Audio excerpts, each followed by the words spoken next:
Hello friends, welcome back to my channel agro studies में आप लोग का एक बार फिर से हार्दिक स्वागत है। फ्रेंड्स, आज की इस वीडियो में बात कर रहे हैं बीएससी एजी सिक्स सेमेस्टर एग्जामिनेशन 2022 यानी कि 2023 का पेपर मैं बता रहा हूँ। ठीक है, सिक्स सेमेस्टर का। और सब्जेक्ट का नाम है फार्मिंग सिस्टम, प्रीसियस फार्मिंग या सस्टेनेबल एग्रीकल्चर है। ठीक है, तो वीडियो को बिना देरी के स्टार्ट करते हैं। तो कुछ इस प्रकार से हमारा क्वेश्चन पेपर है, तो इस पेपर को मैं अच्छी तरीके से सॉल्व कराऊंगा। तो वीडियो को बस बिना देरी के स्टार्ट करते हैं। मैं आपको बता दूं कि बीएससी एग्रीकल्चर की सभी सेमेस्टर की क्लासेस अपने यूट्यूब चैनल के माध्यम से प्रोवाइड कर देता हूं। यदि आप नहीं हैं तो वीडियो को लाइक करें और चैनल को सब्सक्राइब करना मत भूलिए, क्योंकि आपके 4 ईयर आपके लिए बहुत ही ज़्यादा हेल्पफुल होने वाला है यह चैनल आपके लिए। ठीक है, धन्यवाद। तो वीडियो को स्टार्ट करते हैं। तो पहला सवाल दिया गया, निम्नलिखित में से कौन सा बहुमंजिली फसल का उदाहरण है। बहुमंजिली फसल का मतलब क्या है कि ऐसी फसलें, ठीक है, जिनका आकार, ऐसी दो या दो से अधिक फसलें, ठीक है, जिन्हें मिश्रित रूप से उगाया जाता है तथा जिनका आकार क्या होता है, असमान होता है। ठीक है, यानी कि कोई छोटा होगा कोई बड़ा होगा, तो उसे बहुमंजिली खेती कहते हैं। ठीक है, तो इसका राइट आंसर हमारा क्या हो जाता है, सबसे पहले ये देखना है। तो पहला ऑप्शन हमारा गेहूं एवं सरसों, दूसरा ऑप्शन है गेहूं और गन्ना, ठीक है, सॉरी, गन्ना और आलू, तीसरा ऑप्शन हमारा ए और बी दोनों। तो राइट आंसर हमारा क्या हो जाता है, हमारा राइट आंसर सी हो जाता है, दोनों। ठीक है, ए और बी दोनों हमारा राइट आंसर हो जाता है। इसके बाद नेक्स्ट हमारा प्रश्न आता है कि किसी विशेष खेत के लिए कुशल फसल प्रणाली निर्भर करती है। पहला ऑप्शन है फार्म संसाधन पर, दूसरा ऑप्शन है फार्म उद्यम पर, तीसरा ऑप्शन है फार्म प्रौद्योगिकी पर यानी कि फार्म टेक्नोलॉजी पर, और चौथा ऑप्शन है उपर्युक्त सभी। ठीक है, ऑल ऑफ द अबो। तो राइट आंसर हमारा कौन सा है, राइट आंसर हमारा है उपर्युक्त सभी।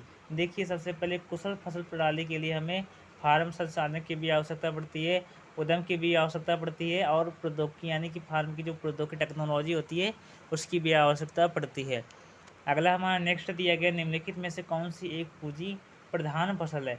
ठीक है, ऐसी कौन सी फसल जो हमारी है वो पूंजी प्रधान फसल है।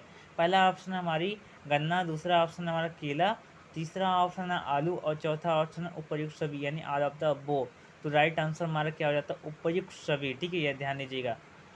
नेक्स्ट हमारा आता है कि निम्न वर्षा वाले क्षेत्रों में कौन सी फसल प्रणाली अपनाई जाती है, यानी कि अ, वह स्थान जहाँ पर कम बारिश होता है वहाँ पर कौन सी फसल प्रणाली को यूज किया जाता है। तो पहला ऑप्शन है बहुफसल, दूसरा ऑप्शन है हमारा एकड़ फसल, तीसरा ऑप्शन है मिश्रित फसल, और चौथा ऑप्शन है हमारा उपयुक्त सभी। तो देखिए, जहाँ पर कम वर्षा होता है वहाँ पर हम क्या करते हैं, केवल एक ऐसी फसलों को उगाते हैं, ठीक है, जो सूखा अवरोधी फसलें होती है। ठीक है, नेक्स्ट हमारा दिया गया है कि सघन फसल अपनाई जाती है। पहला ऑप्शन है सीमित भूमि पर, दूसरा ऑप्शन है सीमित पूंजी में, तीसरा ऑप्शन सीमित श्रम में, और चौथा ऑप्शन हमारा उपयुक्त सभी। तो जो सघन जो हमारी फसल होती है वो हमारी सीमित भूमि पर, यानी कोई एक निश्चित भूमि रहेगी, वहाँ पर हम क्या करेंगे, सघन हम इंटेंसिव क्रॉपिंग का उपयोग करेंगे, यानी कि सघन फसल का उपयोग करेंगे हम। तो आगे हम और बढ़ते हैं। ठीक है, ध्यान दीजिएगा। नेक्स्ट प्रश्न दिया गया है, कृषि फसलों और पर्यावरण के संबंध का अध्ययन है, यानी जो कृषि फसलें होती है और उनके बीच जो पर्यावरण का जो रिलेशन होता है उसके अध्ययन हमारा क्या कहलाता है। तो हमारा क्या कहलाता है, पहला ऑप्शन दिया है एग्रीकल्चर इकोलॉजी जिसे बोलते हैं, कृषि पारिस्थितिकी, दूसरा ऑप्शन है कृषि वानिकी, तीसरा ऑप्शन है गली फसल, चौथा ऑप्शन है नॉन ऑफ द अबो। तो राइट आंसर हमारा क्या आ जाता है, एग्रीकल्चर या फिर एग्रो इकोलॉजी हमारा राइट आंसर हो जाता है। ठीक है, तो अगला प्रश्न देखते हैं क्या दिया गया है कि कृषि की समस्या है। तो देखिए, सबसे पहले देखिए एग्रीकल्चर के क्या क्या मतलब प्रॉब्लम क्रिएट होते हैं, सबसे पहले ध्यान दीजिए। तो पहला ऑप्शन है भूजल स्तर का हुआ, ठीक है, दूसरा ऑप्शन है कृषि विकास दर में गिरावट, तीसरा ऑप्शन है बढ़ता हुआ पर्यावरण प्रदूषण, और चौथा ऑप्शन है उपयुक्त सभी। तो देखिए, सबसे पहले जो कृषि की समस्या, यानी जब कृषि आप करते हैं, एग्रीकल्चर करते हैं, तो उसमें आप लोग को मतलब आपके जीवन में या फिर इकोलॉजी पर क्या मतलब कौन कौन सी चीज़ डैमेज होता है, तो वो हमारी कौन कौन सी समस्या है इसके बारे में बताना है। तो राइट आंसर हमारा ऑल ऑफ द अबव हो जाता है। अगला प्रश्न दिया गया टिकाऊ खेती है। तो टिकाऊ खेती क्या है, एक हमारा दिया गया आर्थिक रूप से टिकाऊ, दूसरा दिया पर्यावरण के अनुकूल, तीसरा दिया हमारा परिवार और समुदाय के लिए अच्छी, और चौथा दिया उपयुक्त सभी। तो मुख्य रूप से देखा जाए जो टिकाऊ खेती होता है हमारा, वो हमारा पर्यावरण के अनुकूल होता है, लेकिन हमारा आर्थिक रूप से भी टिकाऊ हमारी होती है और परिवार और समुदाय के लिए भी अच्छी होती है। तो राइट आंसर हमारा ऑल ऑफ द अबोव हो जाता है। अगला प्रश्न क्या दिया गया है कि एक फसल रणनीति जो उत्पादन निवेश को सटीक रूप से प्रबंधित करने के लिए विशिष्ट जानकारी नियोजित करती है कहलाती है, वो क्या कहलाती है? पहला ऑप्शन में दिया गया है हमारा संरक्षित भूपरिष्करण, दूसरा दिया यथार्थ कृषि, तीसरा दिया गया हमारा पर्माकल्चर और चौथा दिया गया ऑर्गेनिक खेती। ठीक है, ऑर्गेनिक खेती हमारा दिया गया यानी कि ऑर्गेनिक फार्मिंग। ठीक है, तो राइट आंसर हमारा क्या हो जाता है? हमारा वो हमारा यथार्थ खेती कहलाता है। ठीक है, नोट करते जाइएगा। अगला दिया गया हमारा IFS। ठीक है, IFS का पूरा नाम क्या है? तो देखिए सबसे पहले IFS का पूरा नाम क्या है? यदि आप देखेंगे IFS है तो इसका मतलब होता है इंटीग्रेटेड, ठीक है, फार्मिंग सिस्टम। ठीक है, यानी कि राइट आंसर हमारा इंटीग्रेटेड फार्मिंग सिस्टम है। लेकिन जब आप अगर जो देखेंगे हिंदी में, तो हिंदी में सबसे पहले आप लोग कंफ्यूज हो जाएंगे। तो मैं आपको सबसे पहले यही कहता हूँ कि आप इंग्लिश को भी वीक आप मजबूत कीजिए। ठीक है, आप इंग्लिश के साथ हिंदी के साथ साथ आप इंग्लिश को भी अच्छे से पढ़िए। अगला प्रश्न क्या दिया गया है? फसल प्लस पेड़ क्या है? ठीक है, यानी कि क्रॉप और ट्री इज। पहला दिया गया सिल्वी कल्चर, दूसरा दिया गया सिल्वी पास्चर, चौथा तीसरा दिया गया हॉर्टिकल्चर, चौथा दिया गया हमारा कृषि वानिकी। तो राइट आंसर क्या है हमारा कि फसल और जब हम पेड़ को एक साथ उगाएंगे तो वो हमारा क्या कहलाएगा? वो हमारा कहलाएगा हमारा सिल्वी कल्चर कहलाएगा। क्या कहलाएगा? हमारा सिल्वी कल्चर कहलाएगा। ठीक है, ध्यान दीजिएगा। नेक्स्ट आता है कि एकीकृत कृषि प्रणाली के क्या लाभ है, क्या बेनिफिट है, क्या एडवांटेज है? तो दिया गया है पहला हमारा अधिकतम संभव रिटर्न और लाभप्रदता, दूसरा दिया पर्यावरणीय सुरक्षा, तीसरा दिया कि चारे के संकट को पूरा करना, चौथा दिया गया ऑल ऑफ द अबोव।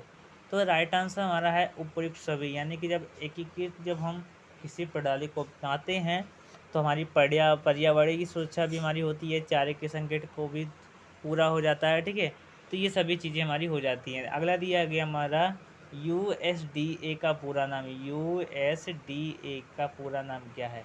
ठीक है, तो वो हमारा क्या हो जाता है? United state department of agriculture, department of agriculture. ठीक है, यानी कि यूनाइटेड स्टेट्स, ठीक है, यूनाइटेड स्टेट्स कृषि विभाग। अगला दिया है कि उत्तर प्रदेश का कृषि मंत्री कौन है? मोस्टली इम्पोर्टेंस है।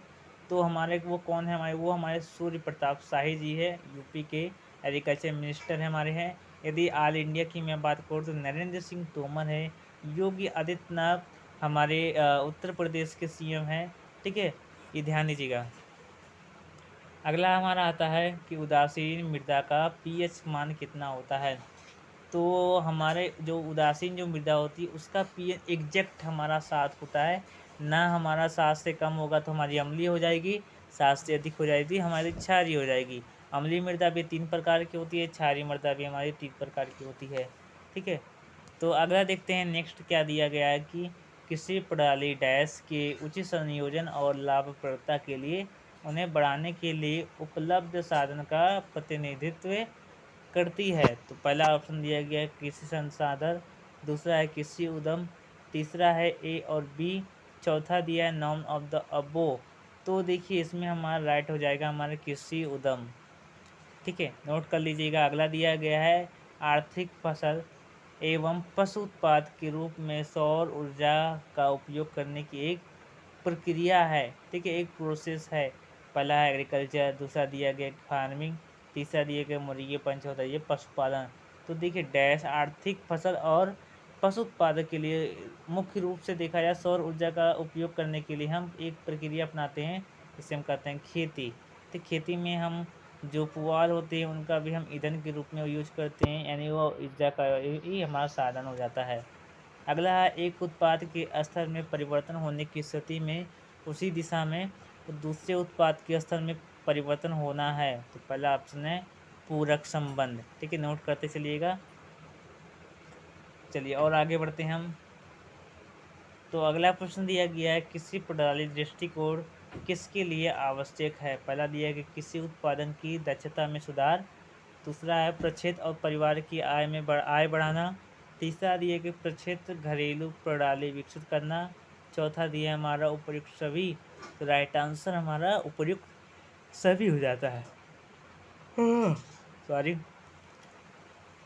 नेक्स्ट है हमारा अनुपूरक संबंध में सहायक उद्यम का योगदान होता है।